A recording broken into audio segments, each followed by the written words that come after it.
It has been now 1 year since Canada's first successful face transplant, groundbreaking medical procedure. The patient, Maurice Desjardins, who was left with only half a face after a hunting accident in 2011, severely disfigured and in pain for years for undergoing the surgery.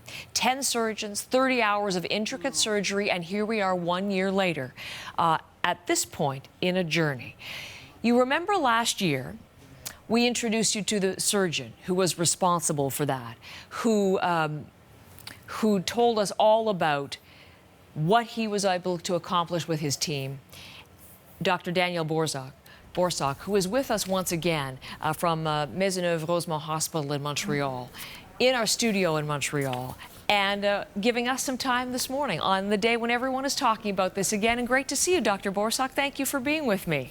Thanks for having me, Anna. It's good to have you back so we can look and see how things have changed. I remember there was a lot of uncertainty a year ago about how things would go. So in physical terms, how has Maurice Desjardins' recovery been?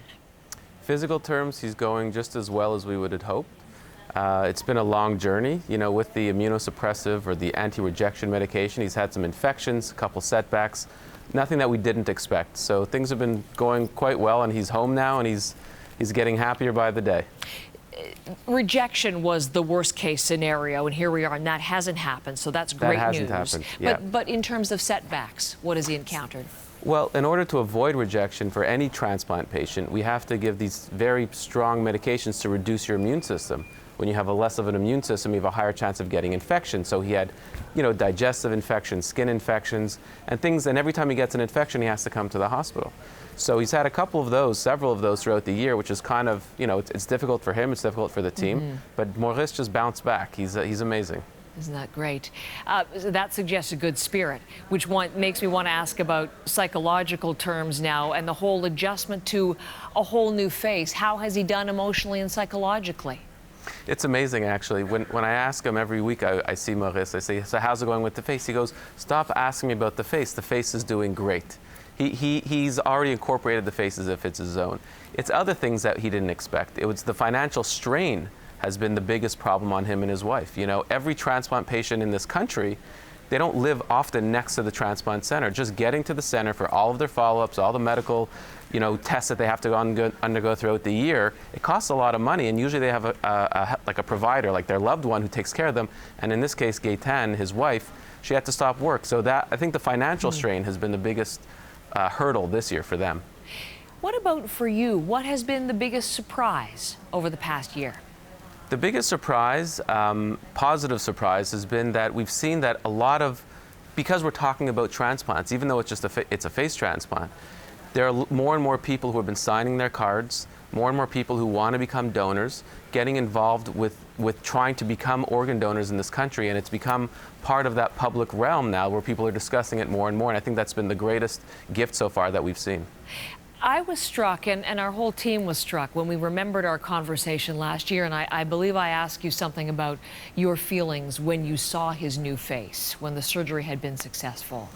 And you said it was a spiritual moment. I mean, as I watch your reaction, you're obviously reliving that moment, but a spiritual moment. It was a profound description. And your relationship with this man, Maurice Desjardins, I mean, you're fused together forever now. What's your relationship like a year on? We're very close, closer than I think most doctors are with their patients.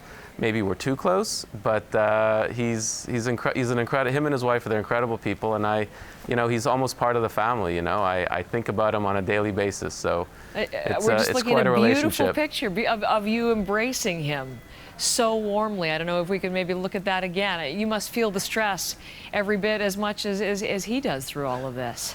You know, like I tell people, it's the days that I don't, or the weeks that I don't see him, that's when I'm the most stressful. When I see him, he calms me down. He tells me, "Don't worry, Daniel, everything's going well. You're worrying too much." He's the one who's telling me to relax. It's pretty amazing. It really is. In the report that we ran, in Charles Tissère's report, he asked Mr. Desjardins specifically if all of it was worth it, given the infections and the repeated hospital visits, and he said absolutely it was. But I wonder again, as we look at the challenges that he still faces, you've shown us what science and medicine can do. Any thoughts on whether we should be doing these things? That's always the question that we ask. You know, just because we can do something doesn't mean we should do something. And seeing how we're able to inspire hope in so many people, whether it's a small bump on your nose or another facial deformity, people were inspired by Maurice. And just inspiring people to show them that we are moving forward. We are doing things to help people that we weren't able to do 5, 10 years ago. I think just moving forward and doing these procedures shows people that we're progressing and we're able to help more and more people. So we definitely think that this is something that we should continue doing. Dr. Borsuk, all the best for year 2 for you and Maurice Desjardins. Thanks so much, Heather. Appreciate it. Great to speak with you again. Dr. Borsuk in Montreal.